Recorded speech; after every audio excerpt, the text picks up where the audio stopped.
cape. All right, pushing live.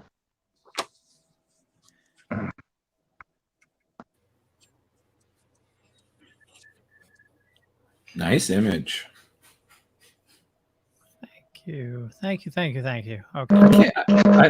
I like how I can't see anybody. No, I'm pushing us live. Oh, okay.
Hey, you dorks, this is Gunnar Hansen, Leatherface from the Texas Chainsaw Massacre, and you are listening to The Dorkening. Hi, I'm Brian Johnson, and although you probably accidentally stumbled across it and have no idea why you're watching it, you are in fact watching The Dorkening.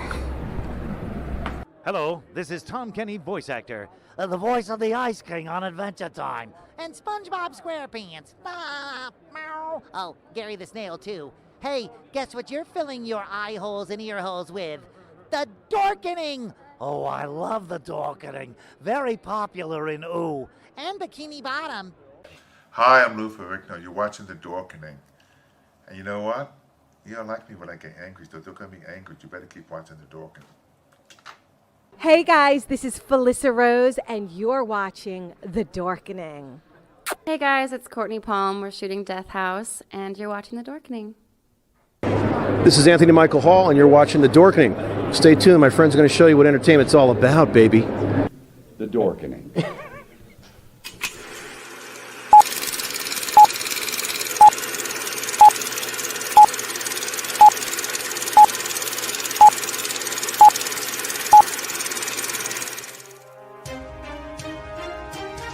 The Dorkening and all affiliated shows are not intended for anyone under the age of 18. The following may contain discussions or scenes that have adult situations, graphic violence, nudity, strong sexual content, and graphic language. This show is intended for mature audiences only. Viewer discretion is advised.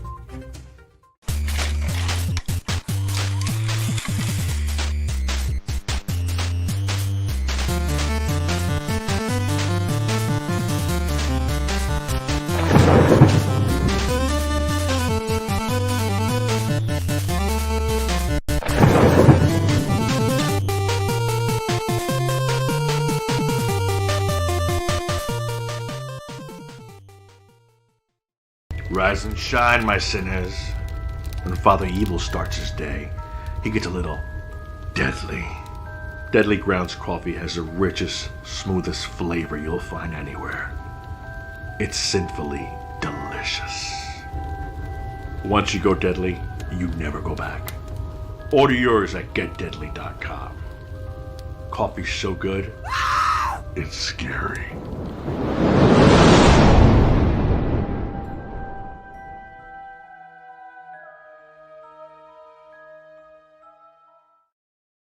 Happy Tuesday, everybody. You're watching Splash Page, the comic book club powered by the Dorkening Podcast Network. And I am Leo, the monkey behind the keyboard. And as always, Velvet Joker, how's it going, my friend? It's going great. Getting my comic on this week. What? Oh, yeah, you wrote a ton of stuff. Yeah. Awesome. Mixing it up. Cool beans. Mr. Drew, how's it going, my friend? Oh, I'm fine. How are you? Mild-mannered reporter. Doing fine, doing fine. Yeah, I'm good. And spectacular spider host Chris, how's it going? Excellent. I'm evil as always. Awesome. He really is. Well, we're going to be talking about Forever Evil. Before we jump into that, how's everybody doing? You reading anything else awesome this week? Many things. No, we're here to discuss Forever Evil, the main storyline, but I read all the spin-offs. Well, that's not true. I only read the first episode, first 1.5 of Blight, but all the other ones I read. Nerd. Read the newest issue of the What If Spider-Man Peter Parker became Venom, and the newest issue of Carnage, Black, White, and Blood, which I think is the final issue as well. Cool little anthology book of horror stories involving Carnage. Nice. What about you, Drew? I'm still just living life, going in the fast lane, quarter mile at a time. I'm just catching up to things. After we read Batman White Knight, I've been reading more of that. I didn't read all of it like someone in this chat. I'll get there. But there was something I read that I wanted to bring up. Oh, right. There was something else I brought up. I finally watched all of Loki. So sweet. You gonna come on the Dorkening tomorrow to talk about it? We'll see. Okay. We'll see. But what was it? I did read the latest issue of X Corp. Screen Rant things. It was nice to see my boy Jamie Madrox. It's just sad to see he still fails as a dad. So, yeah. All right, moving on. So, Drew, how did you like Gator Loki biting off Loki's hand in a very Captain Hook scenario? Okay, let me just. I'll give you my short synopsis, and all of you know me well enough by now to know that when I say short, that's impossible. I liked the show.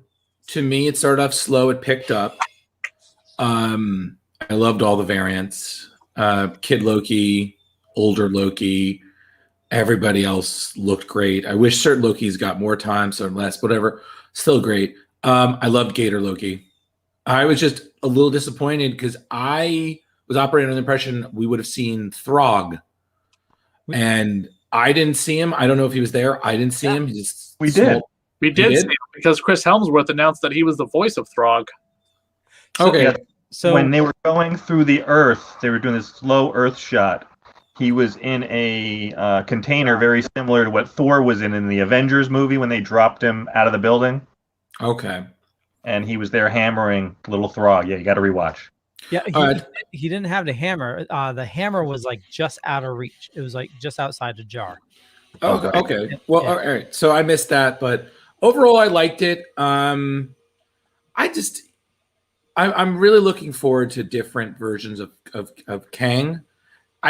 Wasn't really too fond of this initial version, simply because I agree with some of my other friends that I feel like Marvel is leaning a little too hard on comedy for their villains, and they really shouldn't because, Thanos, he has his one or two moments, but for the most part, he's a serious villain, and the same thing like with Killmonger, serious villain.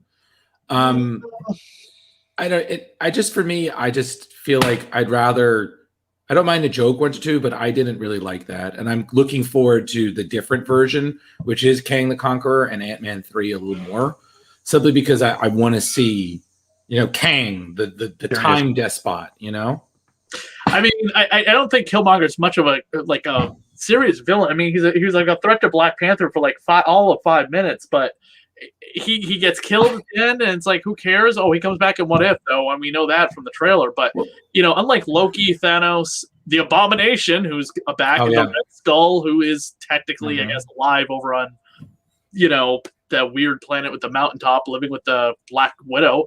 Right. Unless, of course, we're gonna get like a huge reveal because that actor needs some work, and they're gonna be like, hey, guess what? You were great as the Red Skull. How would you like to come back for Captain America 4 and be the Red Skull again, replacing Hugo Weaving? And that actor's like, absolutely. And we get like a big reveal that Black Widow is, wearing the cloak and being all mysterious, living on the mountain. I mean, a serious villain's like somebody I think would come back. I mean, Obadiah Stane, you could say, is a serious villain because he's the first MCU villain. They've announced that it is Thunderbolts. There you go. I didn't know that, so that's cool. They've been setting that up already. Well, they've been setting it up, but Kevin Feige has not come out, neither has Marvel, saying, we're doing Thunderbolts, we're doing the Dark Avengers. Cool. It's just like the pieces of the puzzle everyone's putting together, because maybe we could be getting it, but... So, I don't know. I liked Loki. I was really impressed that... Owen Wilson was driving a car and we didn't get a ka-chow, because he was he was definitely driving a Riff version of the Pizza Planet truck, and you can't tell me anything else. I win that COVID lottery. I'm opening up Loki's Pizza. There you go. Yeah.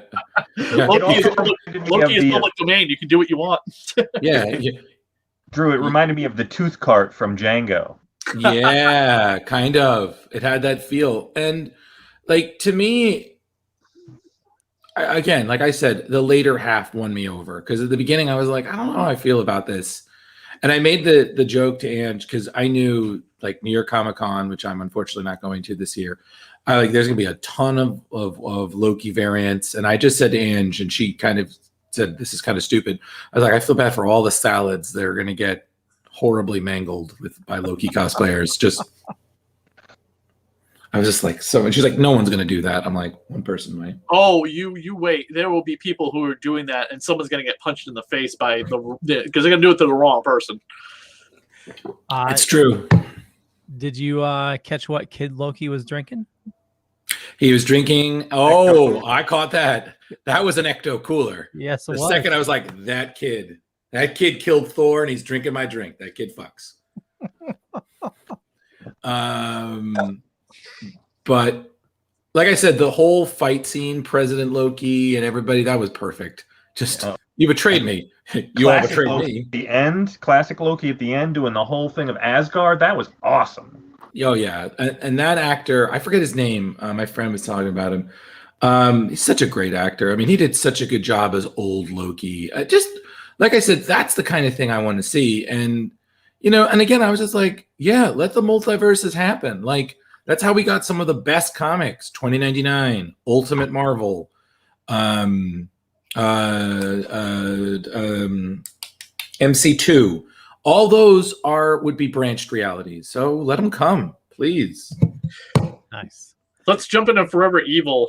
Yes, please. Before we do, I need to channel my inner Sofia, and also really quick, I am reading, I think it's The Detective, a new Batman miniseries. Nice. And this issue had something that was very touching. I think it's issue 5. But obviously Alfred's dead, and Batman's over in Europe, and he calls for a mobile bat cave. And it shows up the woman driving it, says, I haven't heard from the old guy in a couple months. He's been having me, and he mentions that Alfred's dead. Inside is a little toy dinosaur holding a penny and a note from Alfred, a little touch from home. Aww. Yeah. It's always the good ones. Totally. So. Okay, Sophia, let's go. Yeah, channel picture. Forever Evil. Picture Sicily 2013. Gas cost $3.53 a gallon. Barack Obama was president, and the Ravens beat the Niners in the Super Bowl. We paid $8.13 to go see a movie in 2013, and the top grossing movies were Iron Man 3, Hunger Games, Catching Fire, Despicable Me 2, and Frozen. Thor, the Dark Thor, and Wolverine came out that year as well, but they were further down on the list, much further. Thor: The Dark World, not Thor. The Dark Thor. The Dark Thor, huh? Yeah, Thor: The Dark Thor. That's The Dark World. Wow. Okay. Okay, on the boob tube, the most watched shows in 2013 were Big Bang Theory, NCIS, Sunday Night Football, and The Walking Dead when it was actually good. And if you're a kid in 2013, Saturday morning cartoons were not a thing. We're sorry that you missed out, but you did get to watch Phineas and Ferb, Teen Titans Go, and Paw Patrol.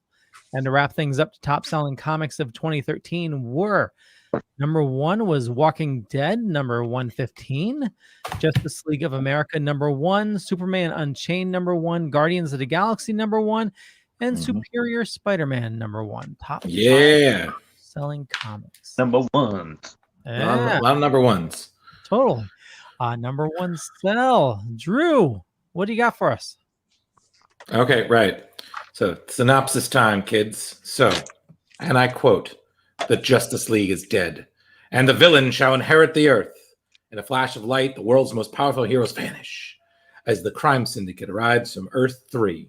As this evil version of the Justice League takes over the DC universe, no one stands in the way of them in complete domination. No one except for Lex Luthor. His main ally in this seemingly impossible battle, Batman, because it would be Batman. With the 2 smartest men on the planet leading them, an unlikely crew of saviors, including Black Manta, Captain Cold, Bizarro, Catwoman, and Black Adam, must not only free the DCU heroes and banish the deadly crime syndicate before they leave this universe in shambles, like their own.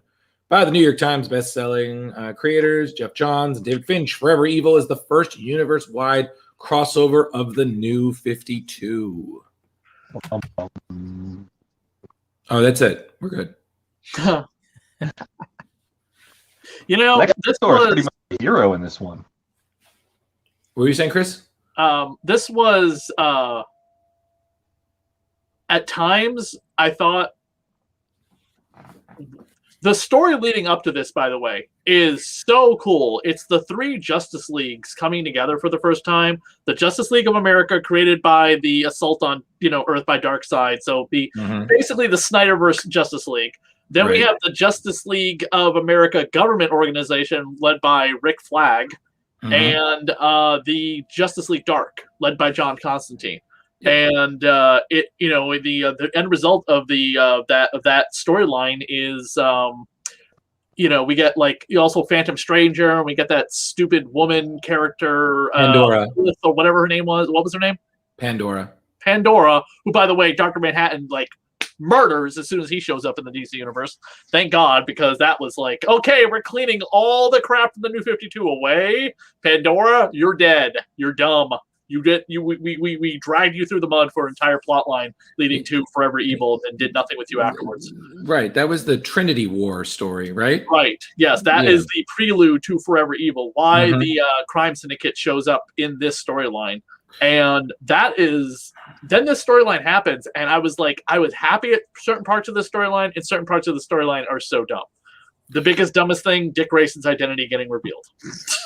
Yeah, that was a little much. But I think, again, just being that I was reading a lot of the New 52 at that time, and then this happened, and of course, being a DC fan, you know who the crime syndicate is, the evil Justice League. If you've ever read Grant Morrison and Frank Quitely's Earth 2 story, it's great. So it's you're gonna, exactly. See, if you're gonna get these guys back, it's wow, this is awesome, and it's gonna be a new version. I liked it. I mean, Geoff Johns is still doing good work in this. I have to be honest with you guys. I had a little issue with David Finch's artwork. I feel that there are times when his artwork is still stellar. I love his work. When he was working on Ultimate X-Men, his line work is gorgeous. When he did like the occasional one shots, fantastic. This, I feel like things are not as detailed as they should be. Some of the faces are weird. It's a little sloppy. Certain things to me look better than they do than others. And it kind of adds a weird wackiness to it. It's almost like he's trying to do his own version of like what John Romita Jr. does a little bit, like that kind of rough edges kind of quickness. It's still good, don't get me wrong. And there are certain things I personally liked about it, but some of it I was just like, oh God, like when Power Ring dies, I was like, just go. God, you are the worst Green Lantern. My question is, how much of this is still in continuity? Because Power Ring's whole thing is like a part of Jessica Cruz's backstory, because she eventually gets that weird power ring from the alternate universe. And what is happening right now in some book or the other, the crime syndicate is back again, and they're like, they never died. And I'm like, wait a minute, didn't the crime syndicate all get killed at the end of Forever Evil, with the exception of Power Woman giving birth to the Dark Side baby? Excuse me, I can answer this question. Guys, I can answer this question. Not really much is any continuity anymore. Owlman died at the end of the Justice League, coming into the DC Rebirth. Most of these characters didn't make it. Like, we know Johnny Quick is gone. Atomica, gone. I don't know, really. Squished by Lex Luthor. Yeah, like a bug. And now the crime syndicate that we have now is back on Earth 3. And it's a completely new one because the multiverse got remade after the events of Dark Knight's death metal. So it's a completely different crime syndicate than these guys. Okay, so are you saying that the events that happened over in Superman with John Kent and evil Jor-El or crazy Jor-El happened after the events of Dark Knight Death Metal? Because they ran into the crime syndicate prior to Dark Knight Death Metal's getting published. I'm not really too sure, because again, we're talking about comic books and continuity. So I could be wrong. They could be wrong. I don't really know anymore. But focusing on Forever Evil. Yeah. So, Rich, you read a ton of the crossovers. I mean, it's really cool reading the main storyline, which jumps around, but the extra ones like show what's going on, not in Earth, on the surrounding dimensions. Like the Argus one focuses on Steve Trevor and Argus and trying to save the president, and trying to find a way. And they actually discover about Firestorm and his Matrix, and they meet with Professor Stein. That was a great story, filled in a lot of stuff. And then the Arkham War, where Bane takes on a form of Batman. And he really wants to take over Gotham, and then he wants to be like a good ruler. Like, he wants to take people in. Instead of Wayne Tower, it's Bane Tower. And there's a lot of interesting things that happen, and the duplicitousness of the Penguin and how he's constantly switching sides and playing all the angles. Yeah, it sounds like him. It's just a lot of fun. So was that City of Bane or Bane War? Bane War. Yeah, City of Bane is the one that just happened. Not just, but a while ago. Well, Leo, pause right here. This honestly was the best breakout character of Forever Evil, the Bizarro clone. Oh yeah. Or Bizarro. Sorry, it's whatever you want to call him. He's Bizarro, but he's just another Bizarro. But he's the new 52 Bizarro. I don't think he ever showed up again after this until they brought back the Bizarro world in the rebirth post. They killed him in this one. He got killed.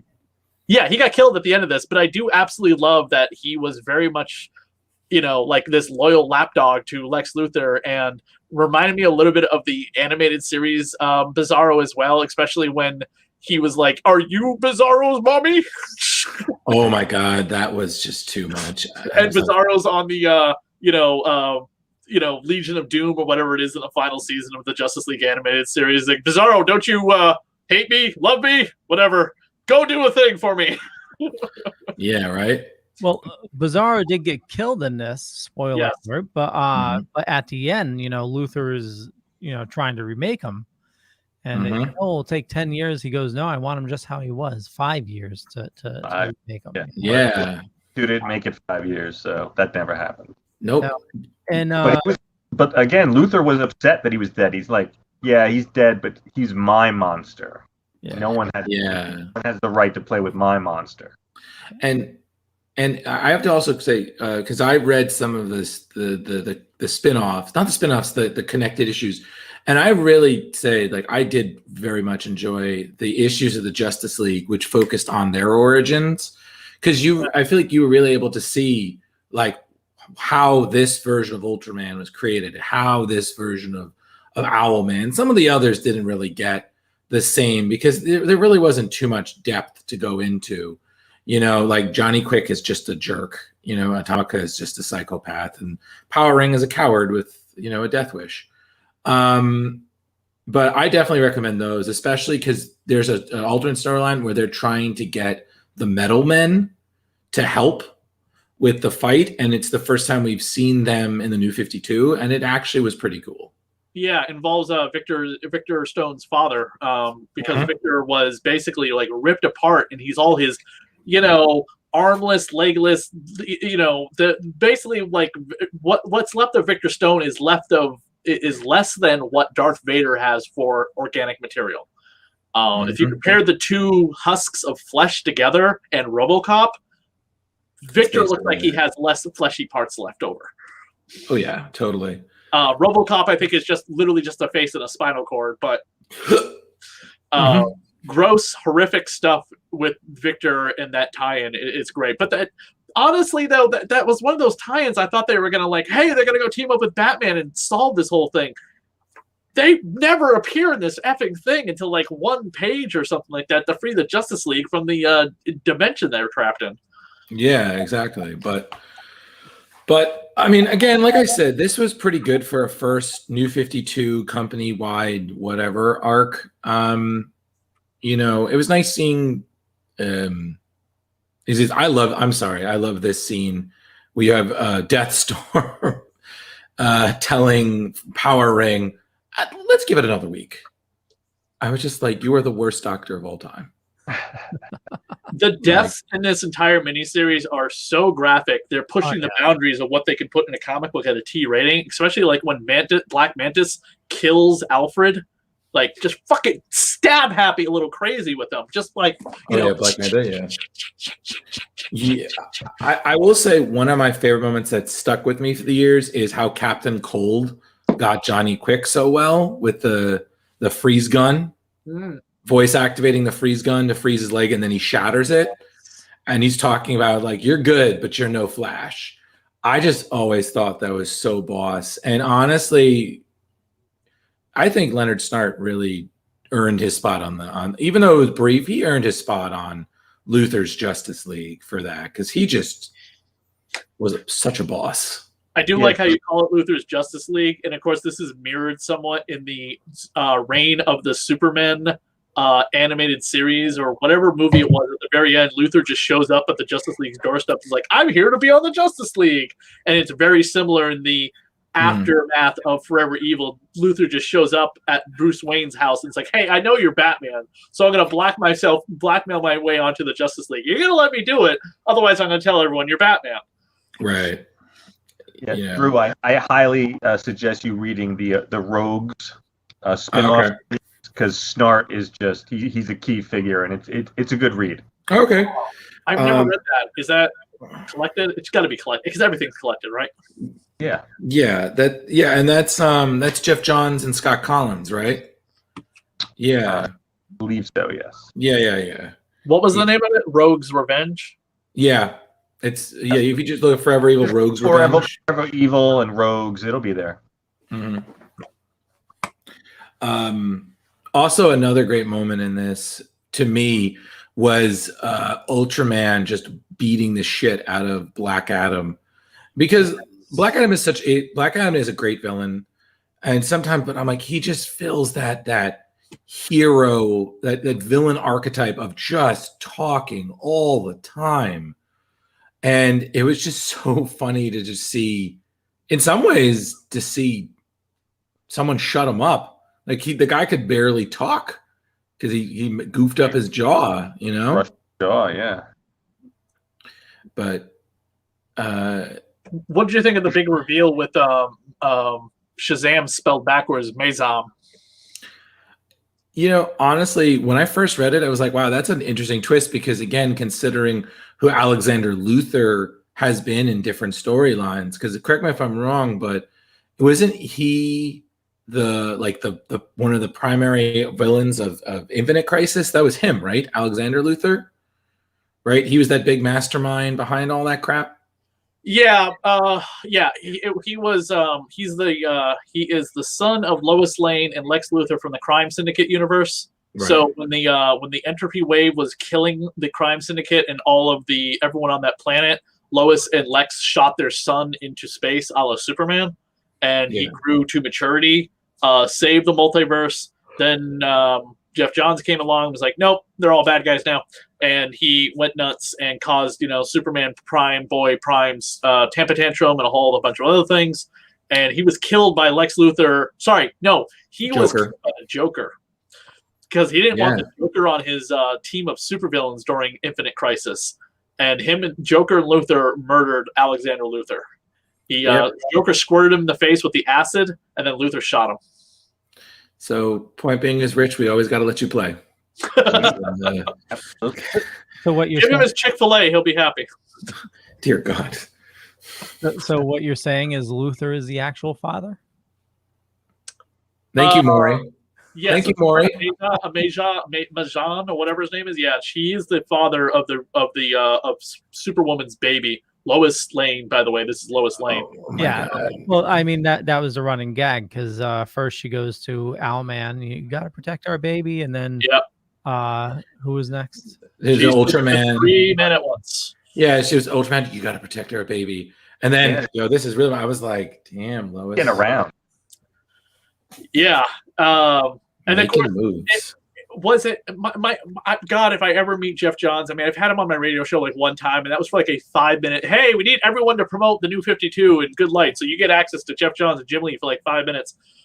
Years later, if I ever meet him at a convention, I would love to ask him, was it a last minute determination to be like, hey, by the way, the baby is going to be Darkseid reborn into the real world to fight the Anti-Monitor who shows up at the very end of this whole thing? Because the whole reason why the Crime Syndicate want to be on the regular DC universe is because the Anti-Monitor has returned and he's going to start the bullshit all over again. But so many behind the scenes things have changed and happened at DC Comics or whatever, and editorial and storylines have been impacted by this.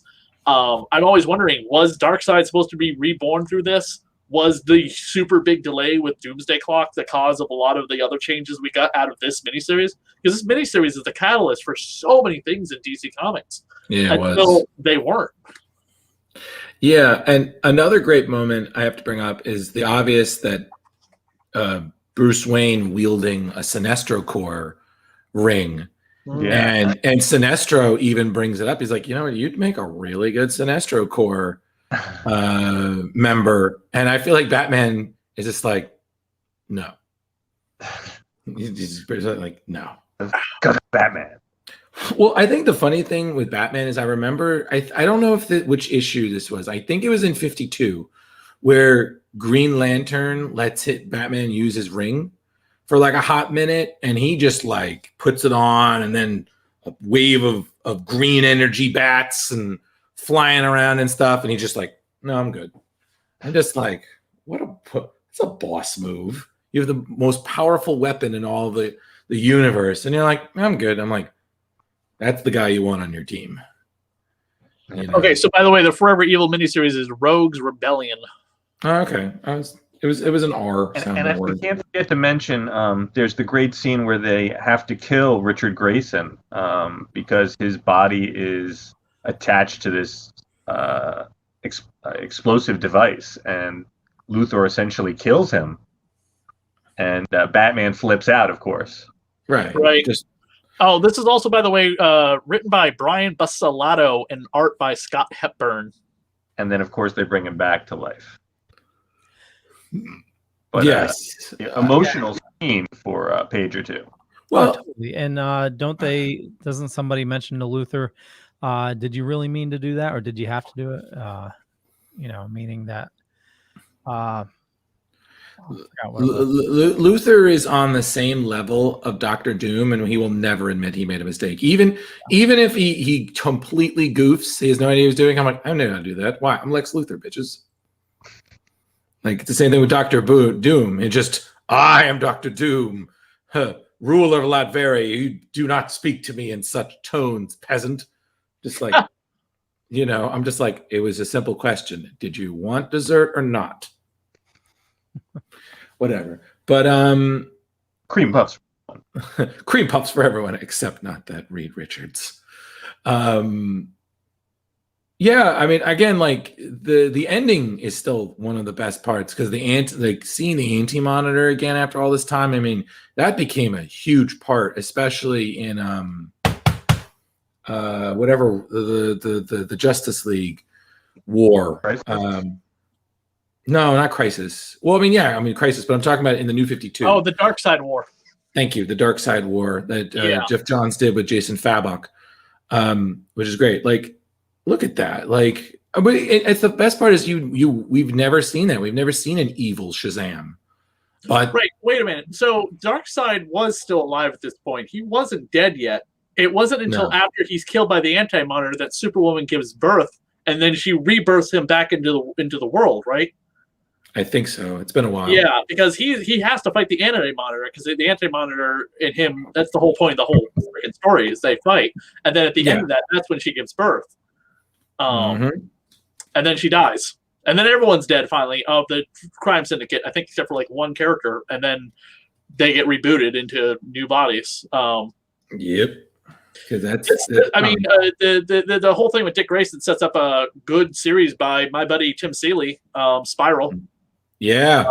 Which was eventually destroyed by Leviathan. But yeah, that was a whole Dick Grayson spy storyline for until Rebirth. And they were like, he's Nightwing again. And everyone forgot he was Nightwing. Right. And what was he? Agent something? What was that? What was he called, Chris? Agent something? Agent Spiral. Dick Grayson, Agent of Spiral. Gotcha. And it was all written by Tim Seeley. Was it Tim Seeley or was it got him Tom the King? job to write Nightwing for the Rebirth afterwards for a year. Wait, Chris, are you sure Tim Seeley, or I thought it was either Tim Seeley or Tom King? It's either one of them, right? Tim Seeley wrote hold on. I'm ordering Forever Evil stuff I've never read before, but so hold on one second. Nice.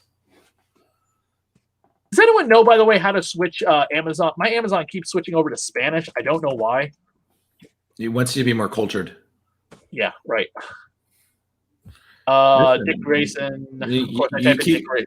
Listen, you keep driving places on that motorcycle, Chris. You're going to have to stop somewhere. You need to speak a different language. You know, it is. I drive that motorcycle like I drive a car now. I don't even think about what I'm doing when I'm doing it. It just kind of happens. I'm feeling like such a badass riding that motorcycle. I can just say that now. I'm going to go get some milk. I got the milk. For some reason, Amazon will not bring up Dick Grayson, Agent of Spiral. I don't understand. Oh, I typed it as disc. Hold on. Oh, is that Rich? But does Chris have his Punisher leather jacket for when he's on the bike? No, but I do have a motorcycle jacket coming that is reinforced in the elbow pads, and where it needs to be, with a bat symbol on the back. Oh, nice. There you go.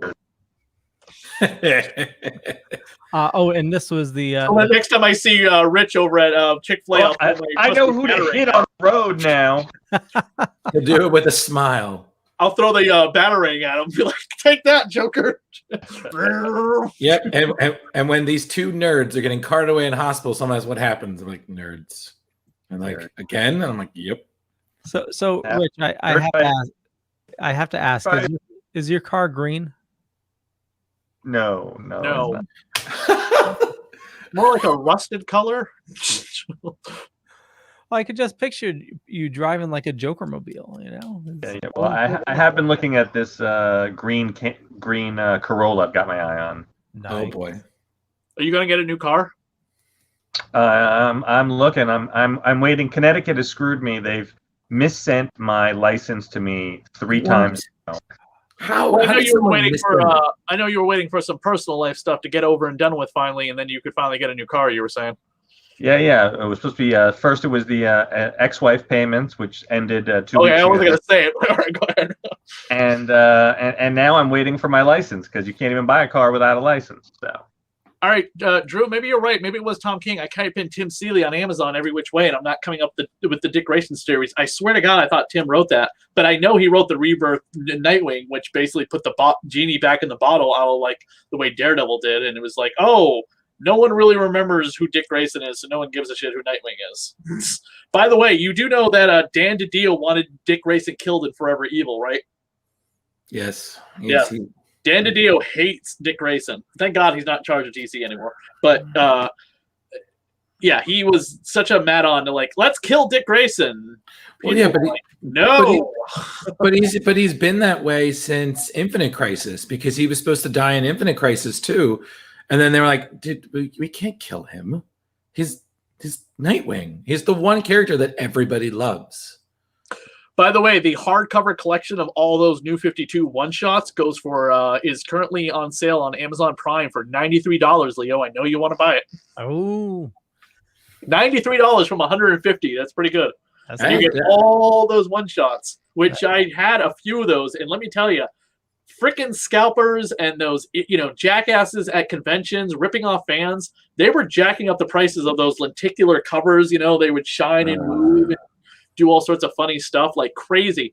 You can find those almost anywhere for cover price these days. There's only one or two that are actually worth anything. The Joker one and have that one.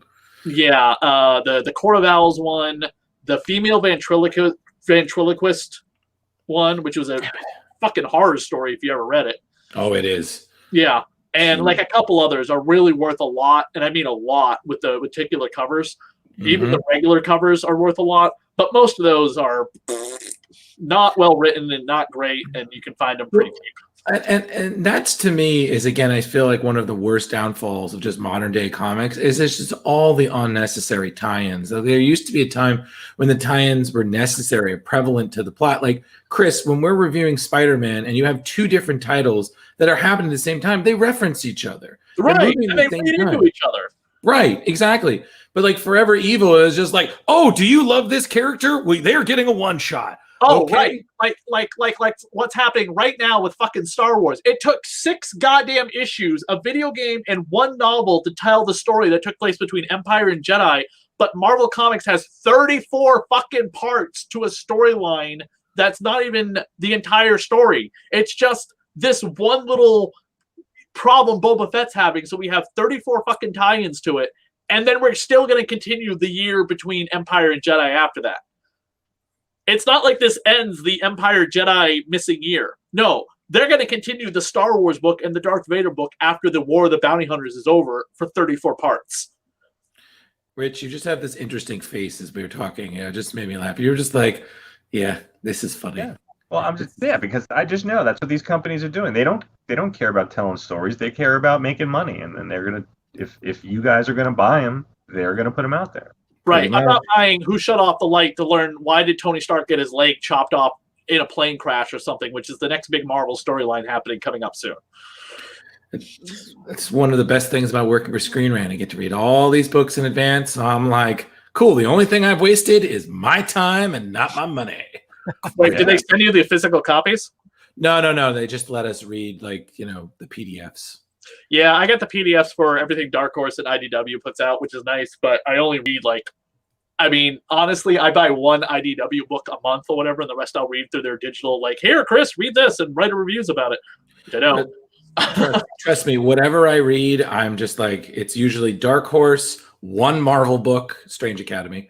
Which is ending soon because Strange is getting killed.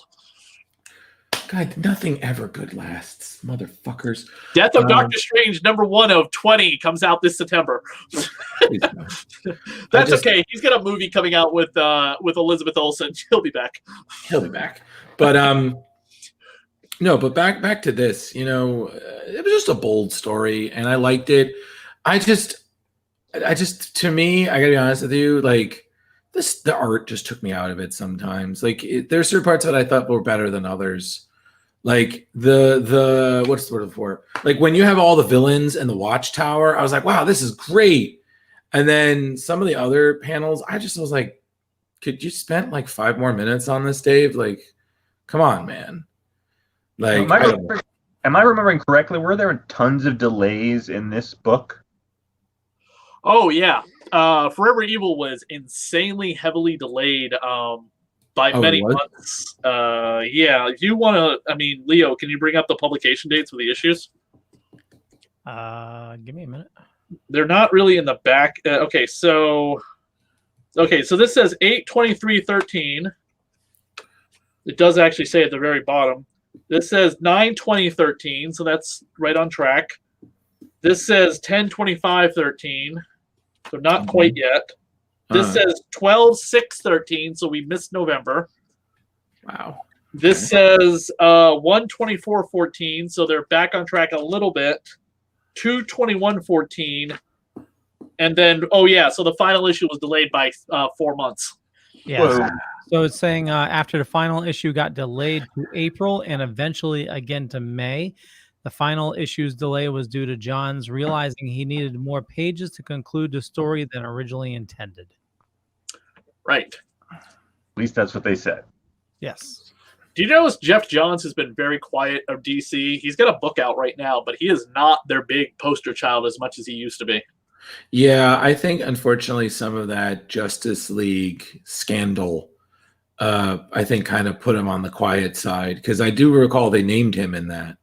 Ray Fisher called him out. Ray Fisher named him in that. Nobody else has named him in that. As much as, like, let's say Gal Gadot went on like Israeli TV and, like, you know, just completely ruined more of Joss Whedon's career. She didn't name Geoff Johns. You know, Ben Affleck didn't name Geoff Johns.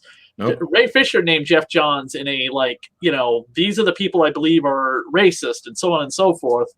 And accusing Geoff Johns of not representing black people in a certain way and things like that. Yep. It happens. Right. So he didn't want like a certain character and a certain thing, and he's getting accused of being racist because of it. I still like the Stargirl special. I still like the Stargirl special, but that's just me. I don't have a storyline to comment. He's got Stargirl, you know, his Stargirl's his thing. He's involved in the Stargirl TV show because Stargirl is his baby. Not just is his baby, it's his freaking sister, because his sister is who Stargirl is based off of. She was one of the unfortunate victims of that plane crash in the 90s in New York. He based Courtney. Courtney is his sister. I mean, she was a cheerleader. She was this, you know, blonde, very peppy kind of, you know, spunky inspiration in his life, and he based Courtney on her. Yep. But yeah, it's true. So back to this. Like I said, it was a good event. I have it all of mine signed by David. I've never got to meet Geoff Johns. But you know, was it the best DC story I've ever read? No. But for a crossover, it was pretty good. And I do agree with, I don't know if it was you, Chris, or you, Rich, that said it. It was really, for a storyline that's comics, I was like, this is pretty graphic with some of the kills and stuff. I was like, wow. Oh, yeah. It pushed that T. And the only reason I think they got away with it is because you notice a lot of these kills, like the way Mantis, like I said, kills, Owlman's Alfred, is all in shadow. Yeah, they were smart about it. That's how you were able to work past the censors. Right. My co-host on Radio Horror at the time absolutely hated most of this series because of the depiction of Catwoman. Catwoman is in this, but she does nothing in this thing. And she just sits there and just stares, and she's drawn with her mouth open and her zipper down.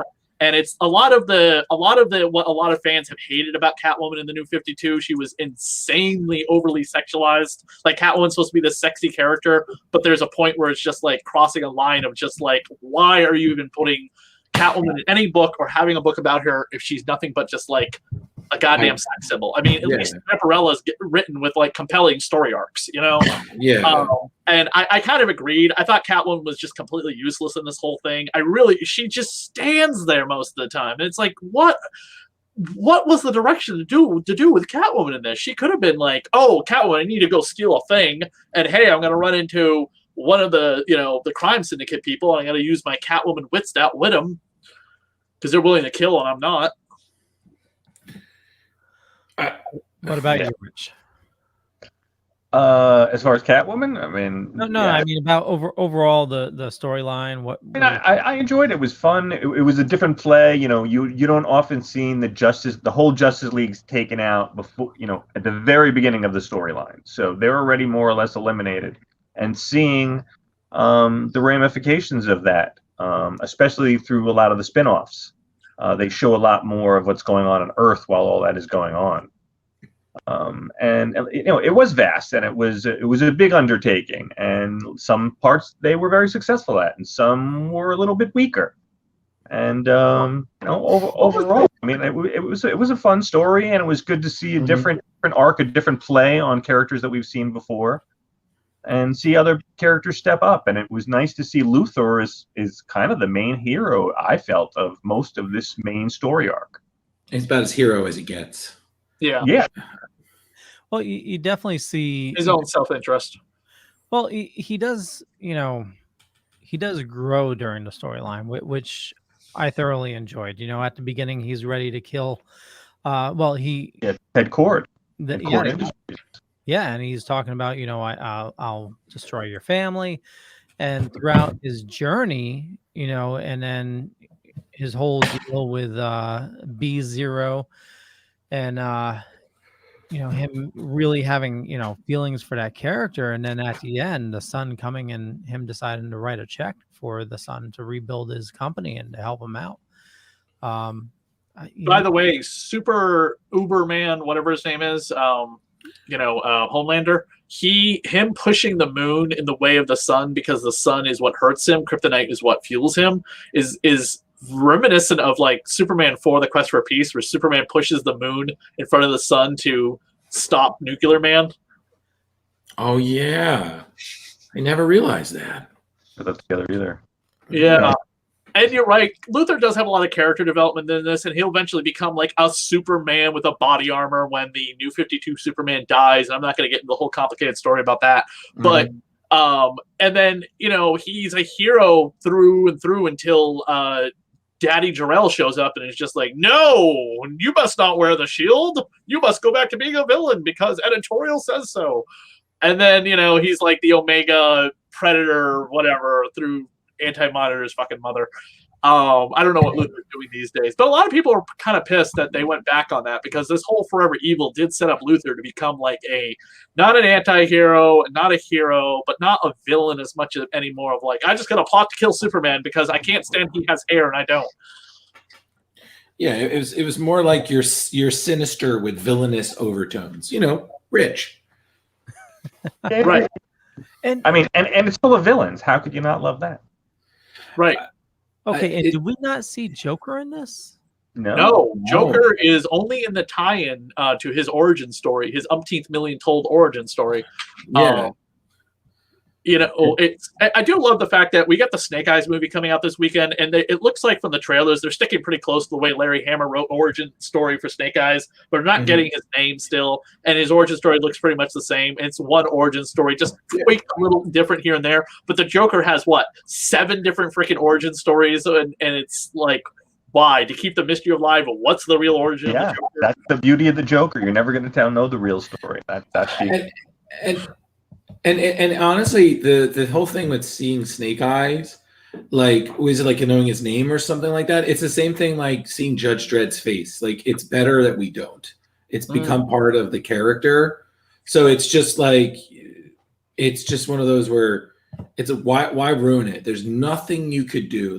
I feel like very few writers could really do something that would just kind of make sense of all of that delay and kind of general acceptance, so it's just again, if it's not broke, don't fix it.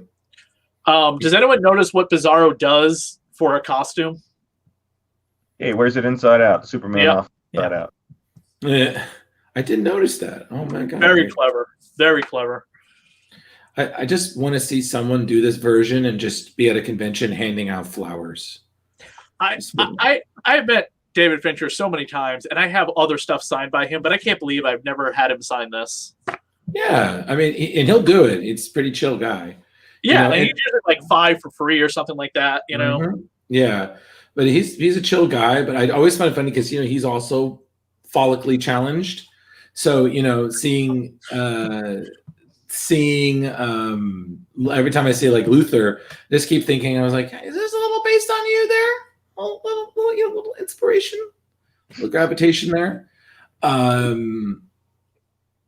It was, I gotta be honest, it was still so weird seeing an evil version of Alfred. I'm so used to benevolent, kind, butlery Alfred, and then Butlery, I love that.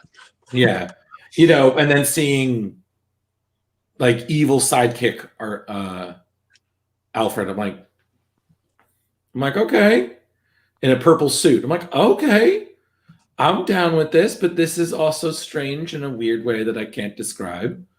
Has anyone seen the Alfred TV show, by the way? God, I keep forgetting this thing. Yeah. I watched the first season. I enjoyed it. Did it get renewed for a 3rd season? I don't know. I know it got the 2nd season. I don't know if it got a 3rd. Yeah. I don't know what network it was on. Freeform. No. One of those ones that's trying to be big, and they got nothing but that. Thinking about one show. They really got nothing except for that and a bunch of reruns. Yeah, there's a new Gotham show coming out, right? Been heavily delayed because of Matt Reeves' movies. Been heavily delayed due to nobody, following protocols and their star getting freaking COVID. Pattinson getting COVID really just completely destroyed the scheduling because they were pretty on track. You know what I mean? They put out that trailer back during the DC event last year, and then he got COVID, and that was like, nope, this thing's not coming out till 2022. The TV show probably won't be out till 2023. So DC pushed ahead with James Gunn to get Peacemaker done so HBO Max could have something besides what's in theaters. So Peacemaker is going to start late this year, right after Suicide Squad's, been out enough. Can't wait. But and random TV entertainment, guys, I recommend both Dr. Death and American Horror Stories, which is it's going to be like 7 episodes where it's going to be spin-off, and the first one starts surrounding Death House. So really fun stuff. That looks cool. So I gave up on American Horror Stories, the regular show, years ago. That was American Horror Story. This is American Horror Stories. I think it's supposed to be, like a spin-off. Yeah. But instead of being a whole story arc, they're gonna be more individualized episodes. Yeah. I'm sorry. So okay. What's the? I keep on seeing Dr. Death. What's it all about? A doctor that pretty much is killing and maiming almost every one of his. Rich, I got this one. Yeah. Yeah. So basically, imagine if Charlie from the Mighty Ducks became a negligent doctor who claims to be like super legit and real and big. Yeah, either way.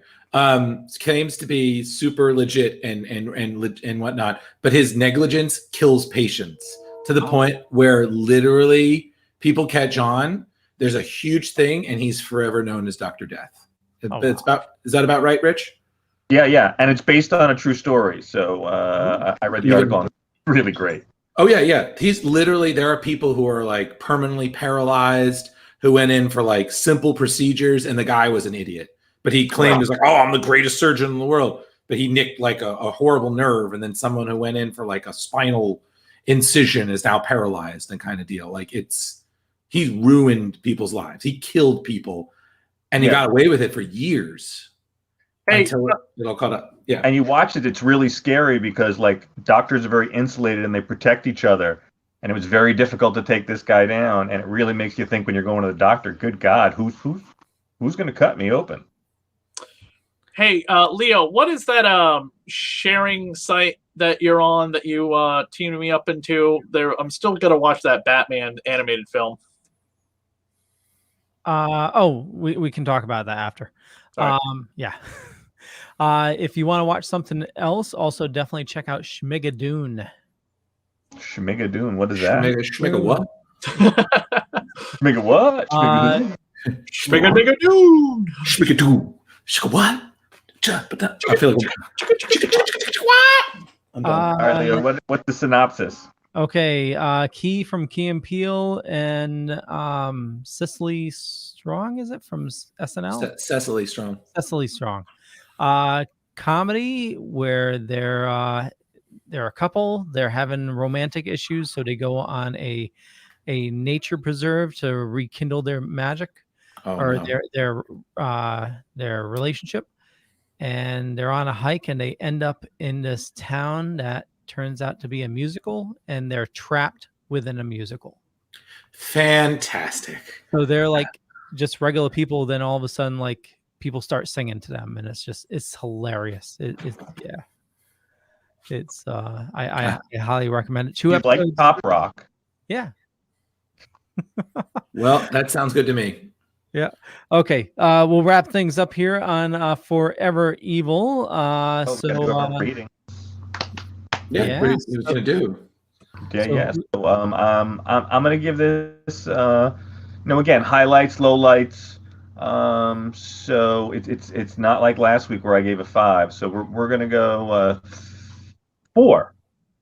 4.0. Just a 4.0. 4 crowbars. 4 crowbars. Yes, sir. Okay. How about you, Chris? I loved it. Many crowbars, all the crowbars. All the Despite any crowbars. problems I have with it, it's a solid read. There's a lot of context you gotta read ahead of it. The Trinity War is a big thing. And obviously reading the original Justice League New 52 story would probably be helpful if you were trying to figure out the continuity of this whole thing, because otherwise you're going to get lost. Agreed. Hey, Drew. You know what? Honestly, I'm going to give it a 4. The story was really great. I didn't really enjoy, like Chris and Rich pointed out, I really did enjoy the tie-ins that I read. But Finch tried, but some of the artwork to me just kind of, that was my big thing. Like rereading it, I was like, I don't think this aged as well as I thought it did. So, so I'm giving it 4. It's still a solid read, but I completely agree with Chris that you have to read a lot of context, because you cannot just give this to a newcomer, because they're like, what you hate them, and you're like, I don't ever want this person to ever read comic books ever. I'm going to let them read Forever Evil first, because then they will hate comic books forever. That is something you do as a sadist to somebody you never want to see read in comics. So if there's somebody you're trying to gatekeep, okay. Well, we don't condone that here. No, but the point is that this is like, seriously, there are people who hate comic books and they try to get into comics once in a while. Don't let them read this. Start simple. Ultimate Spider-Man, New 52 Justice League. Thank you. But don't let them read this, for God's sake, is the start, because they will effing hate comics for the rest of their goddamn lives. Okay. It's so bogged down in continuity. It's so good to people like us 4 goddamn geeks. But seriously, this is a nightmare if you have no idea what is going on. Why is the Justice League dead? Supposedly. Well, I enjoyed it as well, and I think I'm gonna jump on the bandwagon and also give it a 4. The art, I wasn't too bothered with it. There was a couple panels where definitely the faces did seem off. So I agree with you a little bit there, Drew. But the story, I mean, it's Geoff Johns. You can't beat that. So I thoroughly enjoyed it. Let's see what the next read is. Do you guys remember? No idea. You're asking a lot of us. By the way, have you guys seen the toy that was just announced to come out soon? Is tie into a convention coming up. I think it's New York Comic Con. It's the Wolverine in bed stroking the picture of Yes. They're putting that out as a goddamn action figure. Wolverine in his bed. Stroking the foot. Wolverine in his bed doing what? He's Okay, looking in at. the X-Men animated series, he's sitting there in bed, looking at a picture of Jean, being like, Jean! And it's this famous, become this famous meme, because you could insert any picture of Wolverine who he's stroking or whatever, the face of. I think it's of Jean and Scott, because he eventually cuts the thing in half or whatever, and then goes on a fucking little snowy adventure with Sabretooth for an episode. But they're making an action figure of that you can like lay Wolverine down. He's gonna have the articulation to be able to bend him to hold the picture, and he comes with his goddamn bed. Don't tell me it's gonna be a Hot Toys, right? It's gonna be. I don't know, but it's been all over the internet. People have been like, "You've gotta buy this." Yeah, Leo, that's gonna be the Buzz Lightyear for nerds right now. That's gonna be the hot item. Yes, it is of Gene and Scott. It comes with 1, 2, 3, 4, 5, 6, 7 different hands and his head. It comes with a morph head. It comes with a chicken bone for some reason. Honestly, I think it's supposed to be the animated. They're going to start releasing the animated, accurate versions of the X-Men and the first one.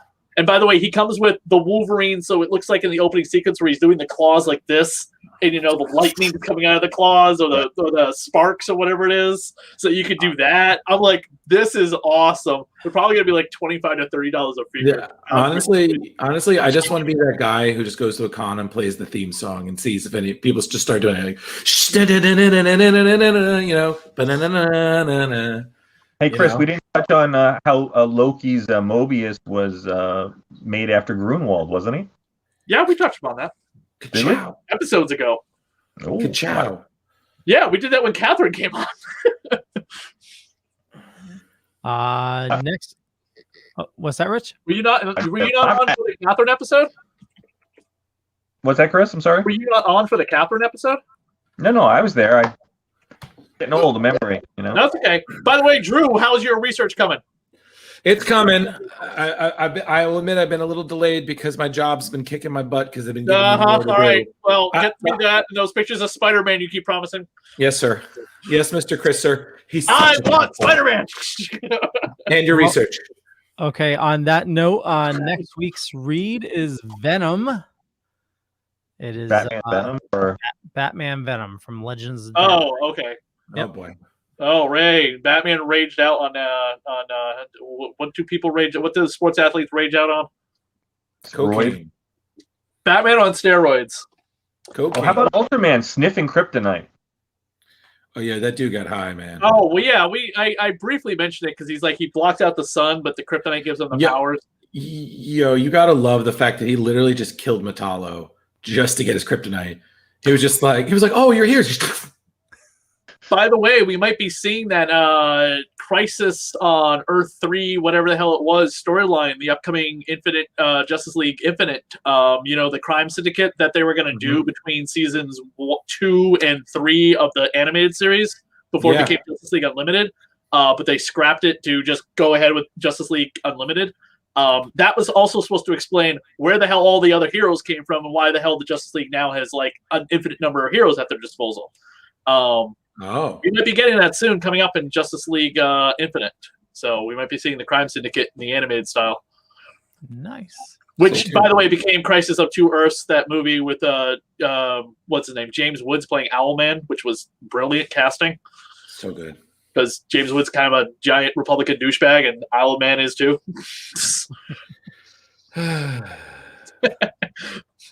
Well, we'll wrap things up. Chris, where do you like people interacting with you on socials? They can, on socials, other shows I do here on the Dorkening Network, the Spectacular Sal Buscema Era podcast with Drew, and Boobs, Blood, and Badasses, the Hammer Horror podcast I do with Ro. We might be having a glamour horror icon coming on the show soon. Stay tuned as soon as I actually record it. It's in the can, it's saved. And you can find me on Radio Horror on Facebook and at Christy SAV, or my other comic book related podcast I do with Charcy, Goth Girl Horror, the Hack Slash podcast, Tim Seeley's comic book. And Tim Seeley will be on this podcast in August, talk about Superman versus Lobo. Very cool. Mr. Drew. Oh, hi, everyone. I'm Drew. And when you don't see me on splash pages, you can find me on Facebook, Instagram at Ghostbusterman 1984. I'm on Screen Rant as a writer and a hiring associate. I also work for the guy you just saw doing research for him, even though I have no time to myself, my friends, my family, or my relationship. But that's the life I choose. And you know what? I'm happy with it. Go splash pages. Velvet Joker. Right now, I want to get Drew on the couch because we have some things to discuss. But anyway, yes, you can find me here every Tuesday on Splash Pages. And you can find me on Instagram at the Velvet Joker 2021 at Instagram. And that's about it because, you know, you guys have enough of me. There's just so much of me to go around. Never have enough of you, Rich. Never. Thanks. Well, for me, Thanks. just Google Leo Pond. You find a bunch of stuff. Could be true, could be not. But follow these awesome people. And, you know, I run a little thing called the Dorkening Podcast Network. Head on over to thedorkening.com. Just about 40 shows on the network. A lot of awesome people doing a lot of awesome stuff. And with that, we'll catch you guys later. Bye. Bye. Peace out.